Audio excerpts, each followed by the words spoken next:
Hello, everyone. Welcome, everybody. We'll just let the room fill up here for a moment as folks are joining in today. If you want to grab yourselves a glass of water, a snack, I will just let the room fill up here for a moment more. Great. Well, you're all very welcome here today to the Fulbright Irish Awards webinar for scholars and professionals. My name is Sarah West. My pronouns are she, they, and I am the awards program officer here at the Fulbright Commission in Ireland. Thank you so much for taking the time to join us for today's webinar. We're going to go through an overview of the Fulbright program here in Ireland, and we'll hear from one of our alumni, Dr. Dara Gannon, Lecturer of Irish Studies at UCD, and we will follow with a Q&A session. So at any point throughout the webinar today, feel free to use the Q&A area to pop your questions in, and we'll pick them up towards the end of our session today.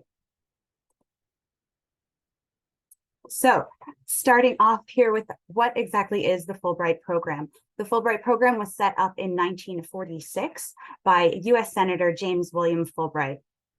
It was established at the end of World War II, and in the aftermath of that war, it was set up with the spirit of mutual understanding and peace being fostered between nations. So through the medium of education and exchange between cultures, the Fulbright program would then be a diplomatic measure.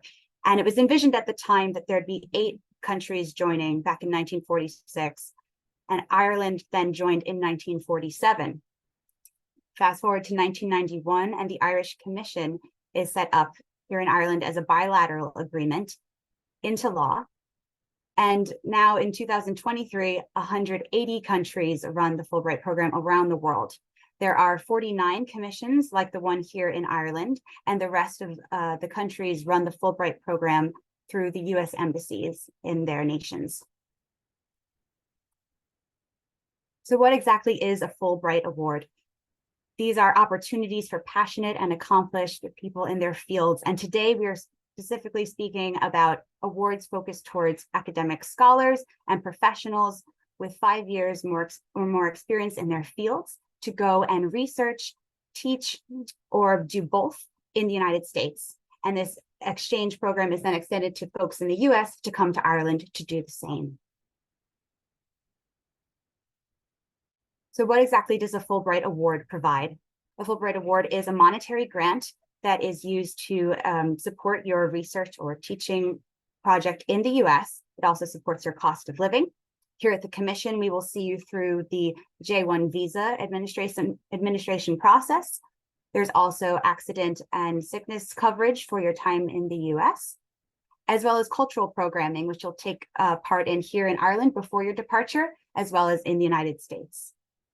And through the award, you will then be linked in to a global Fulbright network of alumni. And we always say that the Fulbright experience goes on well beyond the time you actually spend on your award, and is something that you will carry with you throughout your lifetime. And in the spirit of that, with the Fulbright program, it really truly is a cultural exchange. So this is something that goes well beyond your time spent in a lab, in a classroom, out in the field. This is something about you as a cultural ambassador taking part of this program. And the Fulbright name in the United States carries some recognition. So really, when you reach out to folks there to let them know you're interested perhaps in applying or creating a collaboration, you're pushing a warm door open. It's not a cold call or cold email. Folks will know about it and be interested to speak with you more about your interest. And it's through that exchange element, it's not only going to impact you, but ripple out to your professional networks, your family, your neighborhoods, community, and in the spirit of Fulbright, truly globally. And there's networks of alumni through commissions and posts around the world. It's not just in Ireland, but in 180 countries, as I mentioned, around the globe. And here you can see some photographs of our Fulbright alumni. Interesting to note, these are not necessarily pictures of them in the lab, hunched over the desk, working away, but actually out engaging in the culture, in the environment, bringing some of their own piece of their Irishness, their identities to the US, and taking something with them back to Ireland. So to speak through the application process, you're joining in now that our Irish Awards have launched. You can register on our website to receive your guidelines. So I'll just talk you through a little bit about what this process looks like. So starting off, you'll first have to establish if you're eligible to apply through our commission. The Irish Fulbright Awards are open to Irish and EU citizens with 5 years or more residency in Ireland. And if you're not eligible to apply through our commission, you can look to other commissions with your nationality to seek out applications for awards there. Another important point is to demonstrate a strong rationale for where and why you're going to the US. The Fulbright program is a really unique funding mechanism, and it's something that you'll need to emphasize through your application, because this is truly about educational exchange with that cultural aspect, to be an ambassador for Ireland, going to the US, and then bringing something back from that experience to Ireland. So that is in the spirit of explaining why Fulbright specifically should be the body to support your work. You must comply with the 2-year physical residency requirement following your Fulbright experience, part of the J1 criteria. You can learn more about this on our website or on the US Department of State website too, just to come home to Ireland for 2 years before you're eligible to apply for other immigrant visas in the US. It wouldn't preclude you from traveling back over to the US on an ESTA or a short-term holiday, but that's just something to be aware of. As well, you cannot be a dual US or Irish citizen to apply for an Irish Fulbright Award, and you cannot be living in the US at the time of application. And also, if you have recent extensive experience in the US, this is something to consider, because if it's within the last 5 years or so, if you have questions about it, you can email us to see if you're still eligible. But really, we'd want to see a diversity in your experience to the US. So not going to the same place again, maybe expanding your horizons in the US. And so in terms of the application timeline, we're here now in September. The applications are open. The deadline will close on October 27th, so to be aware of that. And once you've submitted your application, take a deep breath. The applications are sent off for review, technical review by experts in the field. And then should your application be successful at the review stage, you'll then be called to interview in the new year. And at your interview, this is a time really where you're going to be representing yourself as a cultural ambassador, embodying the Fulbright ethos, sitting down with people who may not be experts in your field. Just as in the US, you might meet someone who doesn't know about your research and how you might communicate about your work and what you're doing there. And then official offers are made in March. To start your award, then from March, you'll be starting your awards for the academic year then in August to kick things off, or later on. And in terms of planning, so you're here now on the webinar. Well done for tuning in. And you can then find information on our website. We'd recommend checking through all of the available awards there, looking specifically at the eligibility criteria. Then you can begin to plan your research proposal. This will be part of your application, which I'll go into in a moment. And again, one of the most important things to consider throughout this process is understanding and researching what it means to be a Fulbrighter, as this is a unique part of the application. So right now you can go onto our website and register your interest, and we will email you back the guidelines to make your online application and get started. So today I'm specifically speaking about awards open to scholars and professionals. So that would, when we say scholars or professionals, we're talking about artists, teachers, judges, people in all different types of disciplines. So you can have a PhD, but to be a professional, you would need 5 years or more relevant experience in your field. And again, these are opportunities to go and do research, professional or otherwise, lecturing, or both in the US. And we also have available, should you not be eligible for a scholar level award, Irish Student Awards, the Foreign Language Teaching Assistantship Awards, and the Fulbright Schumann Awards, which are administered by our colleagues at the Belgian Commission. You can learn more about these on our website as well. So our overview of our Irish Scholar Awards. As I mentioned, these are for folks who have a PhD or 5 years or more professional experience. And for applying to these awards, you would need to establish your affiliation with an institution in the US. And institutions could be higher education institutions, but they also may be other types of organizations, such as cultural organizations, laboratories, etc. And scholar awards, all disciplines, and our sponsored awards would be from a period of minimum 3 months to maximum 12 months in duration, with a maximum award of $35,000. And unique to the Irish Commission is the Tech Impact Award, the Fulbright Scholar Tech Impact Award, which is open to non-commercial research exploring the transformative power of information communications technology. And these are unique in the sense that they are from a period of 2 weeks to 3 months. And the maximum award is $14,000 for those. So our Irish Scholar Awards fall into 2 categories. We have the All Disciplines Award and then our sponsored awards with our partners. So the All Disciplines Awards do what they say. They're open to everyone in any discipline, whether you're an economist, a scientist, an artist, anything you can think of, you would most likely fall into the All Disciplines Award category. And as well, this is open to people who have a PhD or professionals who have 5 years or more relevant experience.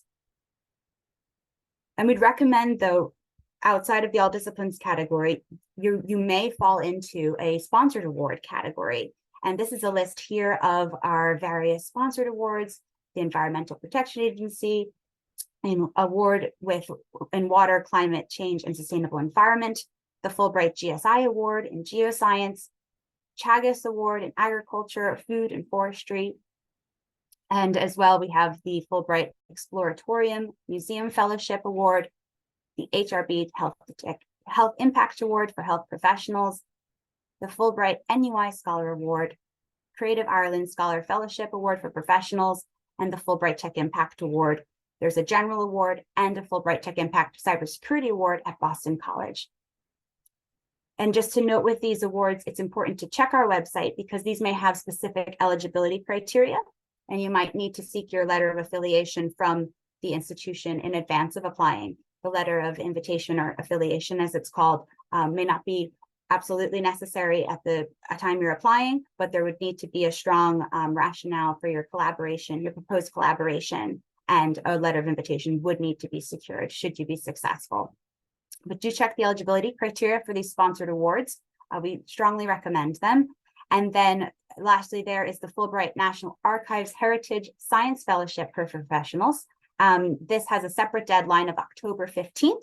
So just wanted to highlight that there if that is something you're interested in. And again, the sponsored awards open to people in all disciplines depending on the sponsor. So have a look. They, as well as part of the application, you'd have to fill out a sponsored award form to go with this, just something to be aware of. You might want to look onto their websites if you're already aware of their ongoing work to see maybe how your project or connections you might want to make with folks in the States could align with their strategic plans or ongoing work. And in terms of our Fulbright Museum Fellowships, these would be open to scholars and professionals. We have 2 with the Exploratorium in San Francisco, and then the Fulbright Creative Ireland Fellowship. So these have specific eligibility criteria and would need you to get your letter of invitation from your host in the US. So now to pivot to talk a little bit more about the application requirements. Just to say, we're going to have a specific Q&A all about the applications on October 11th. So you can tune in then if you have specific questions, and we'll be here as well via email at awards@fulbright.ie to answer questions. So here's a little overview. Our deadline, as we said, is October 27th at 4 p.m. Irish time. So you have some time. You'll need to include in the application, there's a section for your CV and personal information. You have as well the Fulbright personal statement, which is unique to the Fulbright program, and I'll go into a little bit more in a moment. Your project statement about your work and objectives that you intend to do in the US. You'll need 3 recommendations from recommenders in your professional field, as well as a copy of your passport and samples of your work if you're an artist. and your letter of affiliation. If mandatory for your application, it's something to keep in mind.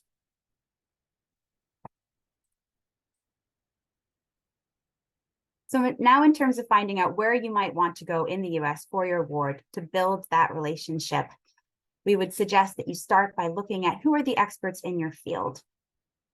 And we'd welcome diversity in terms of thinking about where you might want to go. This isn't just an exchange between perhaps some big names that we might be aware of between the US and Ireland, but perhaps taking a look off the beaten trail to see where that need for cultural and education exchange really could be of value.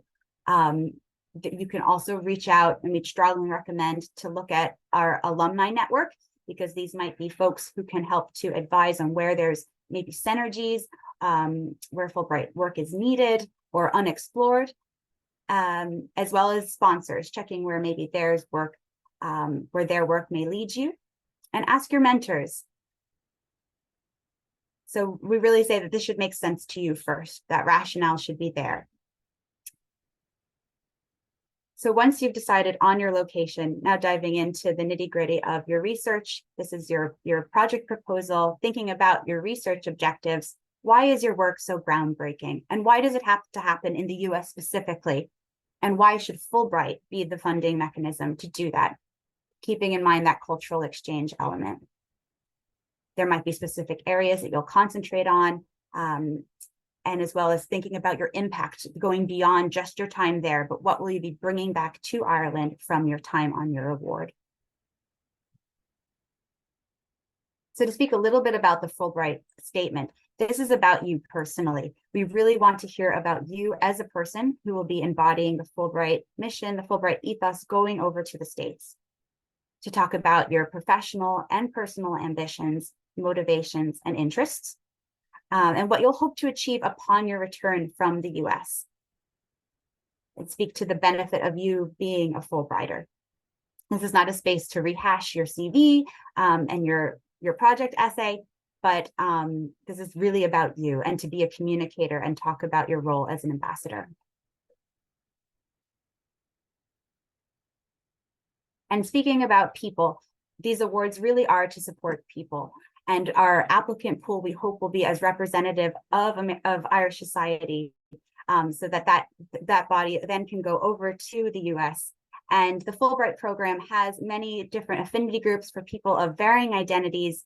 There's Fulbright Noir, Fulbright Family, Fulbright Prism, Salam, just to name a few.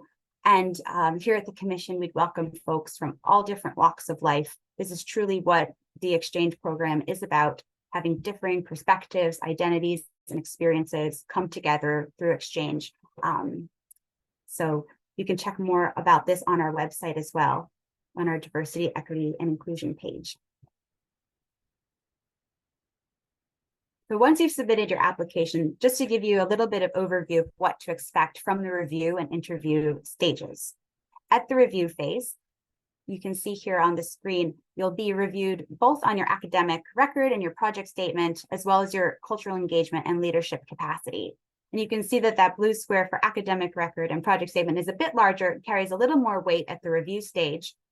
But then when you come to interview, should you be successful, that portion is smaller, and your cultural engagement and leadership capacity then is carrying a bit heavier weight than at interview, as you're engaging with people who may not be experts in your field, and to get a sense of how you would be as a cultural ambassador. So in terms of some useful resources that could help you through this application process, if you're at a higher education institution in Ireland, we have Fulbright campus ambassadors, so we definitely recommend that you link in with them. You can check out our YouTube webinar library featuring lots of alumni videos and testimonials. We have all of these webinars lined up for you now, but also you can look back historically to get more insights from alumni and application tips and tricks, as well as support from your mentors in your field at your institutions, and the different affiliate groups and identity groups that Fulbright has to offer. There's community already waiting there to support you through this process. And just to conclude here, thinking a little bit about some points here, to say that 90% of successful awardees have attended a Fulbright roadshow or webinar. So by being here today or listening back later, you've already ticked that. There truly are no downsides in applying for an award. This is time well spent, and we always say that this is just a great personal and professional exercise to go through, really thinking about your work, yourself through this exercise, as an ambassador, as someone who can go to a new culture and bring something back of value through the medium of educational exchange. And again, the Fulbright name, it really is a warm door you're pushing open in the US. And you will become part of the Fulbright family, as we call it. That is something you will carry with you throughout your lifetime. So in terms of next steps, we would say you can start to link into that Fulbright family now and talk to a Fulbrighter. You can talk to your Fulbright campus ambassador, speak to some alumni. Then you'll want to check our website to figure out what type of award you might like to apply to, as mentioned, and start to connect with your host institution. And then you can follow us on social media as we go along here. And any other questions, you can certainly email us at awards@fulbright.ie, and we can help you with any questions you might have.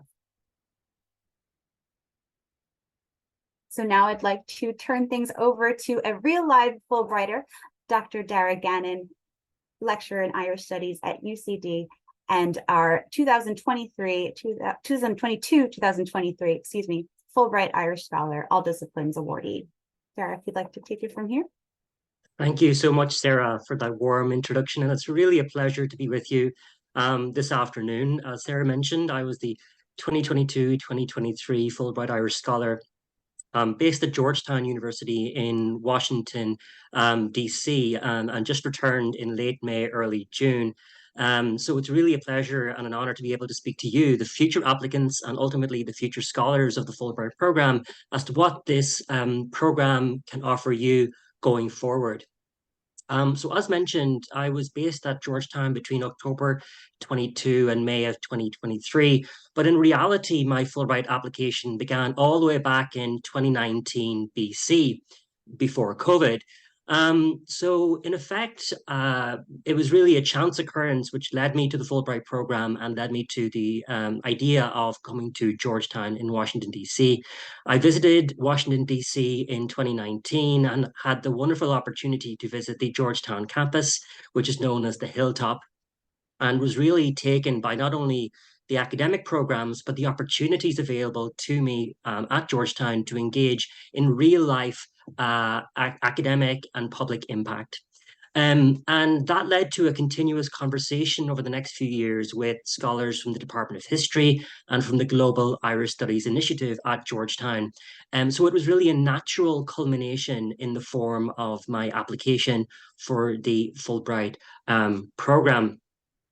So in terms of my recommendation to potential applications for this coming academic year, if you have not already established a rapport or a relationship with a US institution, feel free even at this stage to reach out to a potential institution. As Sarah mentioned, you are pushing at a warm door.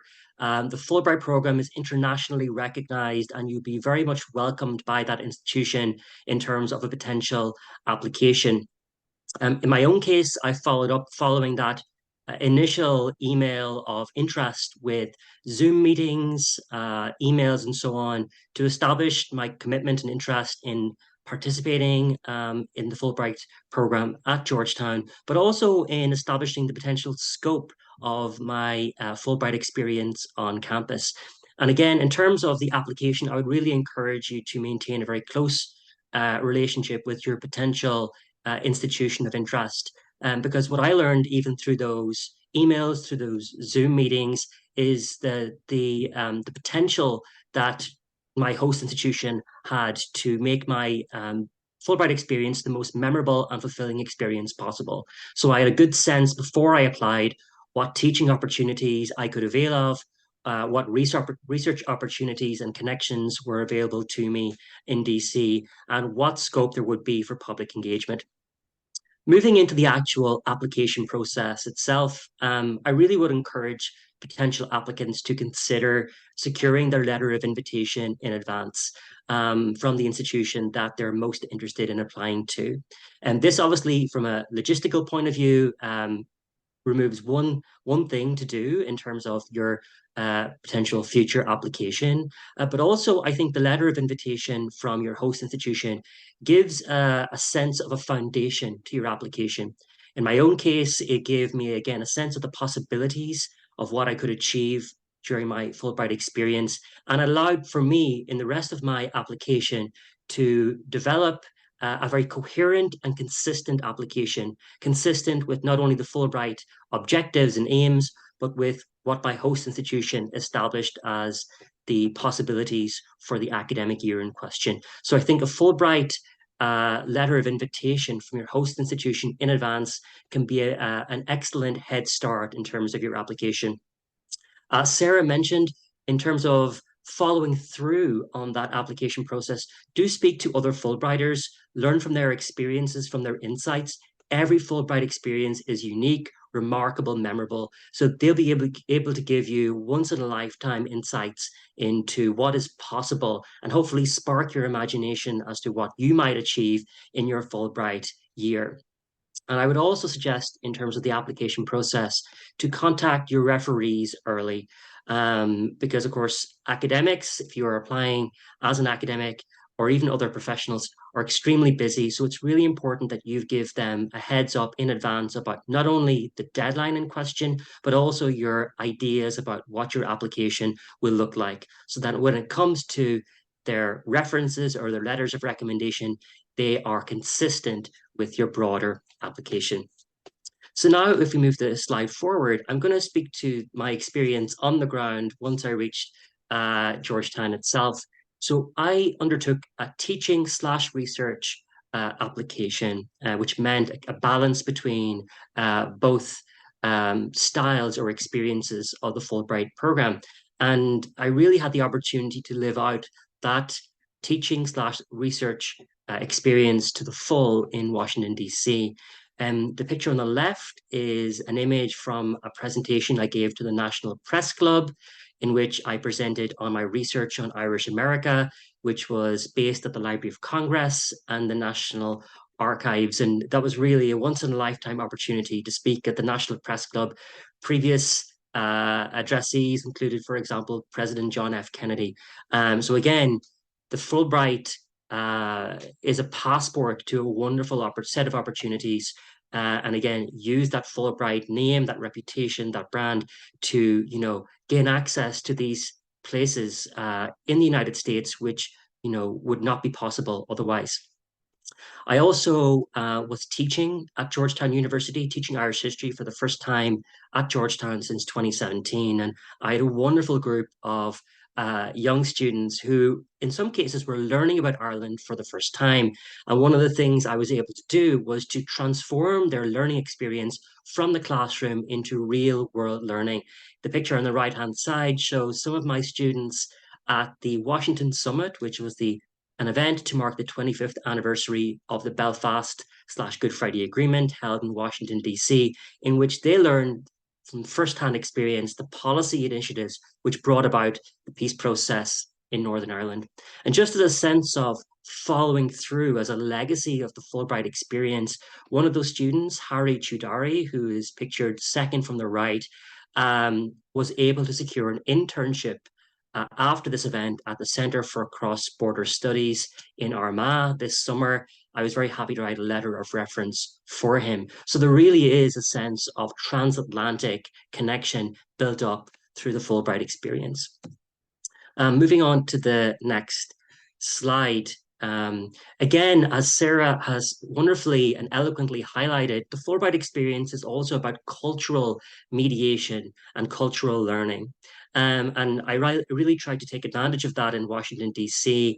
by attending cultural events and meeting with cultural commentators. So the picture on the left is my meeting with Caitlin Collins, the CNN chief news correspondent, formerly the White House correspondent for CNN. Again, that was through a networking event, and simply by stating that I was a Fulbright Irish scholar really grabbed Caitlin Collins' attention and engagement, and hence the photograph. Again, in the United States, no matter where you go, you will have the opportunity to engage in transatlantic and transnational experiences of a cultural nature. I tried as much as possible to take advantage of my presence in Washington, D.C. The image on the right is of my attendance at the Kennedy Center for the Performing Arts, the National Symphony Orchestra performance. So you do work hard, but you get the opportunity to play hard as well. So moving on in the images, one of the really wonderful parts of the Fulbright experience, no matter where you go in the United States, is the opportunity to meet friends and future colleagues beyond even the Irish Fulbright community. I met friends from across the world during my time in DC, both through the Fulbright network at Georgetown, but also there are Fulbright chapters in every city. So through the Fulbright chapter in Washington, DC, I made friends for life, and these have offered wonderful social experiences in Washington, D.C. Pictured here are friends from New Zealand, from Austria. The woman on the left is from Morocco. And of course, there was the terrible earthquake in Morocco last week. And fortunately, I was able to reach out to her last week to establish that she was safe. But this was a truly cosmopolitan cultural experience. And I'm sure each of you, if you are successful, will have similarly enriching experience no matter where you go. Just the next slide. Again, the Fulbright experience is not only about your academic and professional career, it's about taking advantage of unique opportunities depending on where you are. Being based in Washington, D.C., I had the wonderful opportunity to, in my case, learn about American sports. I still don't understand how American football works, despite my best attempts, but I did attend as many sporting events as I could. This is a picture of me at the Nationals baseball stadium to see the Washington Nats play. I also got the opportunity to see the Washington Wizards play. So as I mentioned, I think in my original interview, one of the benefits of a Fulbright experience is if you are interested in sports, for example, is not having to stay up till 2 or 3 a.m. in the morning to watch your favorite sport teams play. You get to see that in real time. And then the next slide. And this really, I think, hopefully captures the possibilities and potential of the Fulbright experience. This was a visit which I was able to undertake in May of 2023 of the White House, a tour of the White House. And really, it captured just how brilliant my time in the United States was. And this opportunity came about simply through a networking exchange, having met someone who happened to work in the White House, developed that friendship over a number of months, and was invited to undertake this tour of the White House, the seat of American democracy. So really, the Fulbright experience and the Fulbright name is a passport to the world. It will literally, as Sarah suggested, open doors for you. And I would really encourage you, when you are thinking about your application, to think about the possibilities and the potential of your Fulbright experience.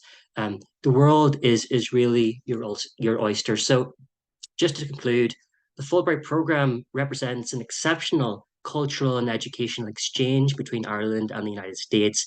Its overarching ambition, the development of reciprocal, sustainable relationships between states and scholars, bridges oceans of academic distance.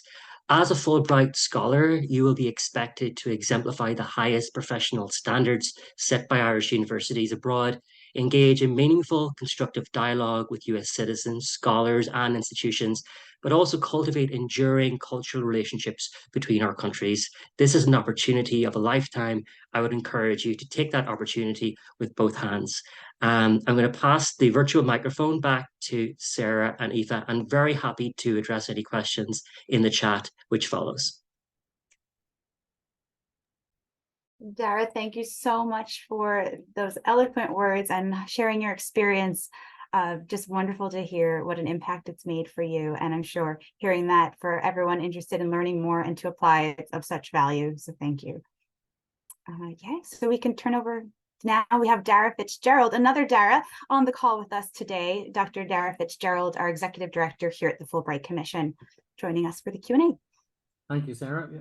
Excellent presentation. And Dara, thank you very much.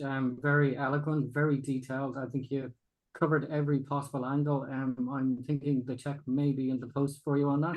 But I think there was no denying that you maximize the value of your time and of the award and of the name and just your own personal ability to network and enjoy the program. And I'm glad you put in the parts about it, enjoying it as well, because that's a big part of what lasts with you through the rest of your life as the experience there. So thank you so much for all of that time there.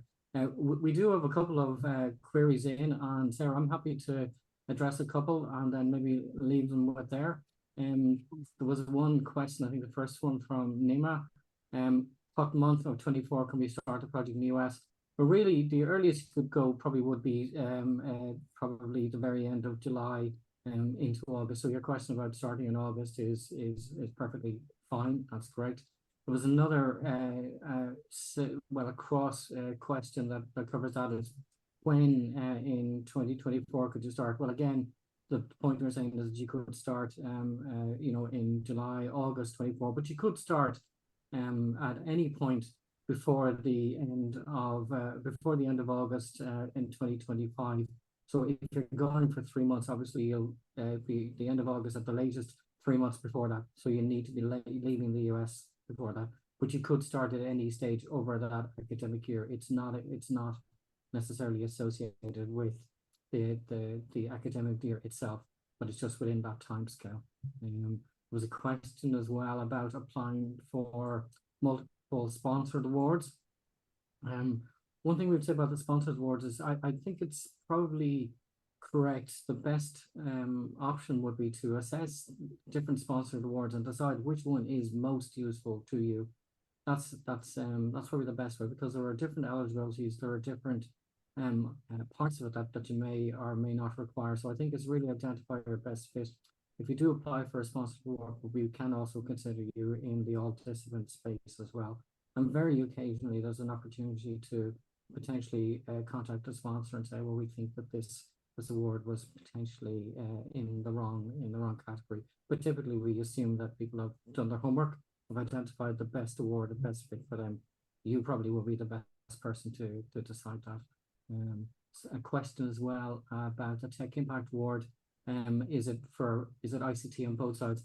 Absolutely not. It can be, but really you could be the person bringing the ICT aspect, or you could be the person who's bringing your discipline and saying, well, this would work well with some ICT component of a group in the United States. So it can be either side of that. Not both sides don't have to be from the ICT, but it's really just that engagement. And we're not hugely prescriptive on that, and I think that's a good thing. So we're open to people to bringing different projects and saying, well, I believe that this is kind of a Tech Impact Award, and we're reasonably flexible in looking through that. So again, we try not to be overly prescriptive about that, but really just saying that it is an opportunity for people to engage either from an ICT perspective or to engage from their own discipline across. So hopefully that gives you a broader sense of what the program is about. But it is as well as available for scholars. There was a lot of emphasis that that's a shorter term award that might be more suited to professionals who might not be able to take that much time away from their company or institution. So it has I guess slightly different connotations associated with it. It's quite unique in Fulbright programs. There isn't another Fulbright Tech Impact Award available globally. Sarah, were there any questions you picked up on? Yes, so I can see the question, can I apply as a PhD student for the Scholar Award with the intention of having my PhD completed by the time the award begins? And yes, one of our requirements is that the PhD is conferred prior to starting your award. So if that's your intention, then you would be eligible to apply. And then as well, can you talk a little bit more about what supporting documentation you might need from a host institution as part of your application? So from the host institution, you would need to secure a letter of affiliation, or also called a letter of invitation. And this would be a letter on institutional headed paper that comes from your point of contact there, letting us know that you're invited to come. You can include any proposed dates that you have, and as well as what you would be doing there, just to represent their interest in collaborating with you. And Dara, if you want to just, Dara Gannon, if you want to speak at all about your experience in securing your host documentation, you're welcome to. Sure, I think that, and I think that it also possibly addresses one of the other questions which came up, which was in relation to the greatest strength of the original application. And I would say that the letter of invitation from the host institution was a really great head start in terms of the application. It was, just from a practical point of view, one less thing to do in terms of if you are successful, but really it gave certainly my application the foundation required in terms of kind of the scope of, you know, what that experience would look like.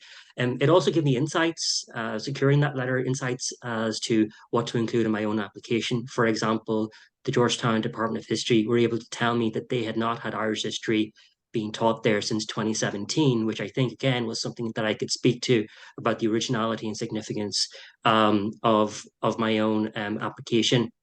So I think that's really, really important. And also in terms of if you are successful, then you've already built up a relationship with at least one person in the department of your choosing. I mean, for example, I can speak to, in terms of my accommodation, it was actually the head of department who secured my accommodation for me, having built up that relationship, 6 or 7 months previously. So there are all kinds of benefits to getting your letter of affiliation in advance.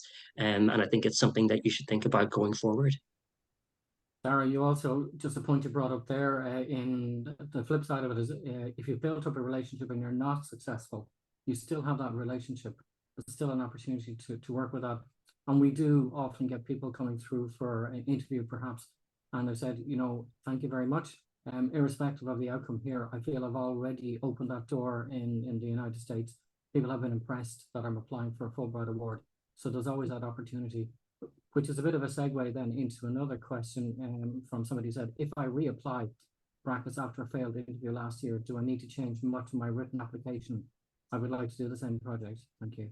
So first of all, delighted to hear somebody is considering reapplying. We would always say do reapply. I mean, lots of people reapply. You know, it's not something you necessarily nail the first time. And very often it's just because it wasn't quite the right time, or you didn't have enough time to really consider what it is you wanted to do, or put your application in. And the application is a little bit different from some of the applications you would typically do, because it's actually a lot more about yourself. So in answer to the question, I guess I would say if you feel there are things you have learned since, you know, you might consider retweaking your application and saying, well, is there anything slightly different, or is there anything that I now have considered over a period of time, or having gone through the review and the interview process, is there anything else I would tweak and add to that? If you decide no, well, then that's your answer there. So that's the best answer I can give you, is to say just consider if you need to add or tweak, if there's anything more wholesome that you think you could add to it. If not, then certainly go ahead and put through your application. And it's great to see that people would do that. A question here about this is more of a, this one from Madeline, and this is more of a could go either direction. But you said, if you're a full-time academic staff member but also completing a research doctorate, can you apply for a student award, or is that primarily aimed at full-time students? Well, particularly if the research you're looking to do in the States is associated with your PhD, I would say then apply through the students program. I think that's probably the simplest answer there. If you felt that you had 5 years or more relevant professional academic experience in the area that you want to apply, well, then go ahead and apply as a scholar. But I think on looking at it, it's probably okay to apply as a student. I think that loops into another question there, Dara, about the as a PhD student combined with professional experience, would the Scholar Professional Award be the best option? And again, with that, thinking of, suppose it depends on what your field is, and what, if it's a sponsored award you're looking to apply to, if there's specific eligibility criteria, just to be aware of that and check it out. There's a question from Susan. If awarded, can the award be deferred if personal circumstances arise? Fulbright globally only allowed deferrals in COVID, and that was the first time that they'd done that. So it's not something that's that's typically ever granted, and that's a global program policy. So the short answer is no. I can see the earlier question. If applying for the 24-25 award, are there rules about the start date? For an example, can an award begin in December of 2024 or January 2025 rather than at the beginning of the academic year? And yes, certainly you can propose the duration of your award if you're applying for the all disciplines category between 3 and 12 months. If it's a sponsored award, it may have a different duration available. But like Dara was saying, special cases at the end of July 2024, but aim, if you want, you could start from August 2024 and begin anytime within then. And then the shortest then would be 3 months from the end of the academic year, which would be the absolute end of August 2025. But we would like to try to have folks end at the end of July 2025. But depending on the duration, you can move your date to suit your host and that relationship you're building. The timing of your project can be within that window. There's a question: do Fulbright Awards always, presumably we're talking about scholar awards, always involve research, or can Fulbrighters simply undertake study at an institution in the US related to their field? It can be a mixture of research or study or lecturing. Typically, the broad stroke of people applying for the scholar awards would be either research or lecturing, or combination of both. So the studies is probably something that's less. It happens less often. I would advise, yeah, the student award might be, if you're looking to study, the best option for you. And there is no template for the support letter from the host institution in the United States. Even if there was, it's unlikely that they would fill them in that way, because they all have components of what they wish to say. You could certainly discuss with a Fulbrighter maybe what worked well for them, but we would not be in a position to provide and we wouldn't do it, because if it wouldn't work, it would cause too much complication.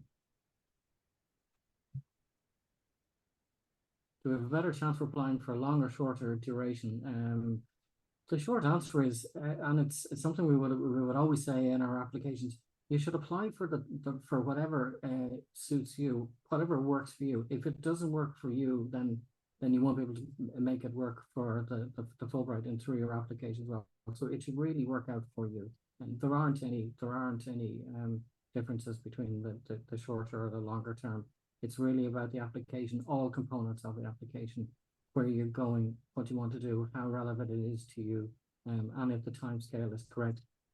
If you do push a time scale that the program considers too short, well, that could be an issue where you're trying to get too much done.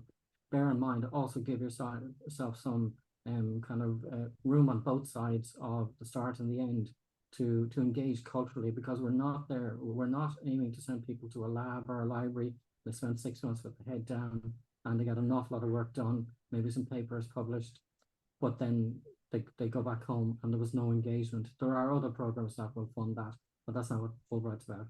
So you really do need to give yourself space to fully carry out a project, but also be able to engage and push back against the institution you might go to as well, where they're maybe looking at you and going, well, great, there's another set of hands that we can use and we can pile on the work. We always advise our Fulbright awardees to push back and say, well, no, Fulbright expects me to engage in the United States. I need some time. You need to leave some space for me. So you need to create that space as well. I see just another question there. If it suits your host to begin your research earlier, such as June 2024, is that acceptable, or is August the absolute earliest? June would be too early to start. We'd say the end of July would be the absolute earliest that you could start. Unfortunately, in terms of it goes through the approval process with the US side, and we would need to push it out to start at the end of July to have everything and all your paperwork for the visa worked out by then. I'm just looking there and I was smiling at a question about somebody who's wondering if they're too old. They're saying that they're very old. There is no age limit for your application. So the more the merrier. Bring your wisdom and your experiences. Fulbright will be enhanced by people at all different ages. So absolutely no age there. And thank you for the smile there.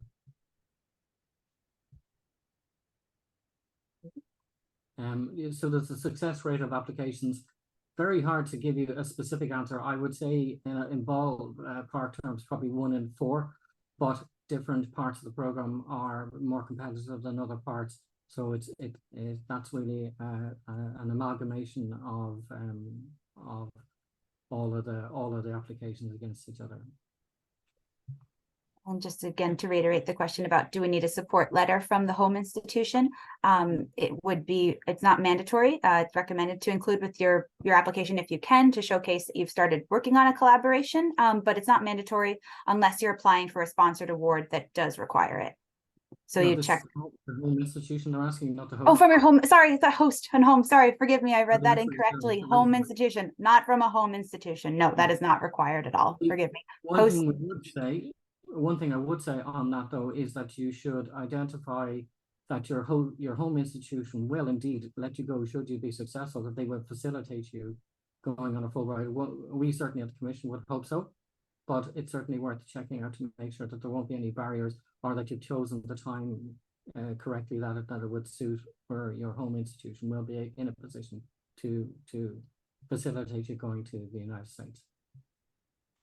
And family, children visit you during the time in the States. Absolutely, you could consider bringing them on a Fulbright as well. Many do in both directions. It can enhance your entire time there, particularly for the engaging culturally. But tends to work very well in both directions. If you actually have children in school, certainly when I went to the States, that certainly was a great avenue to start a conversation with anybody and everybody. But certainly it can be a family experience. Many people bring their spouses and children on Fulbright, and they get a Fulbright experience as well.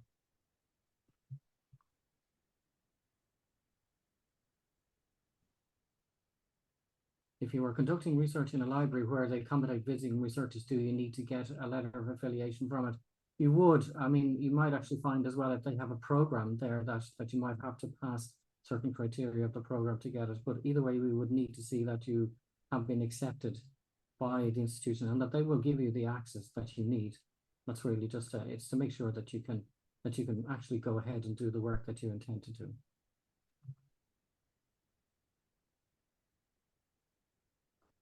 Being an emeritus is not a problem. We have had many emeritus professors before. Actually, we do get always probably a few from the United States almost every year, and certainly it's not an issue coming from Ireland either. There's a question about, I'm Irish and live in the UK as an academic. The eligibility criteria is not fully clear on this, as I am not eligible to apply to the UK Commission. So I assume I am, I applied to the Irish one. So the short answer is yes. If you have been in the UK for a long time, you could consider reaching out to them, as well as sometimes, even though it's not their default position, they may agree that you're sufficiently acclimatized, you spent sufficient time in the not the United States, in the UK, that they may accept that. So I would say you could also consider reaching out to the Commission in the UK, just asking them what would be appropriate for you to apply to them. If they come back and say no, well, then you would be eligible to apply by nationality to the Irish Commission. And is there a template for referees to complete? So this is part of the online application form. You send them the invitation through the online application system, and then they're prompted to fill out their recommendations through that. And just as far as contacting host institutions, how to approach and what information to include. Well, the who to approach should be if there's a particular area of research or lecturing that you want to be involved in, who's active in the area, why do you want to go to the United States, why do you want to work with them? So it shouldn't be driven by just, I want to go to the United States. It should be driven by, I want to engage with this group in this institution, in this part of the United States. So I think better understanding that will start answering the who part of it. The how is, it can be, I always say pick up the phone. It's not really a cold call, it's a warm call. First of all, as US scholars coming to Ireland, always advise our scholars and other awardees, they say to them, when you go to the States, introduce yourself and say your name, that you're on a Fulbright, and then all of the rest of the detail about you. And so the Fulbright part of it gives them an opportunity to really understand who you are and where you're coming from. So for that reason, I would also say that if you can pick up a phone, you can introduce yourself and say, I'm looking to apply for a Fulbright scholarship to go to the United States. And that's a great opening part. It pushes a door that's already opening. Just once you understand that most US scholars have on their bucket list that they will apply for a Fulbright Award at some point, and they'll be quite impressed that you're already considering doing that. So I think that's, and I've heard this back from many people who've applied previously. It's just that advising what it is you're trying to do, apply for Fulbright will already push a door that's likely ajar already. Cost to them and how it all works. Well, really, you would be looking for them to host you and give you access to materials or anything else, particularly if you're going to research in the same way they would with any visiting researcher, just that they can provide you with access to, if it's a library or laboratories, or to library or any other components of the institution that you need to access. There isn't a hosting cost for them beyond that. So you're not looking for them to pay for your accommodation. If they can arrange accommodation or free accommodation, well then that's great, but that's not actually a requirement. So you don't need to start your conversation at that level. Yeah, well, definitely to leave you with that note that this isn't the end of the conversation. You can join us for the webinar then on October 11th. And in the meantime, do register for the guidelines if you haven't already got them on our website. And you can email us at awards@fulbright.ie, and we'll be back to you to help you with any questions you have. Dr. Dara Gannon, thank you so much for sharing your alumni experience now, coming back to Ireland following your award. We really appreciate it. And Dr. Dara Fitzgerald, thank you as always as Executive Director here at the Commission. And to all of you joining in live or watching back, thank you so much for being here with us. And we look forward to your application. Thank you.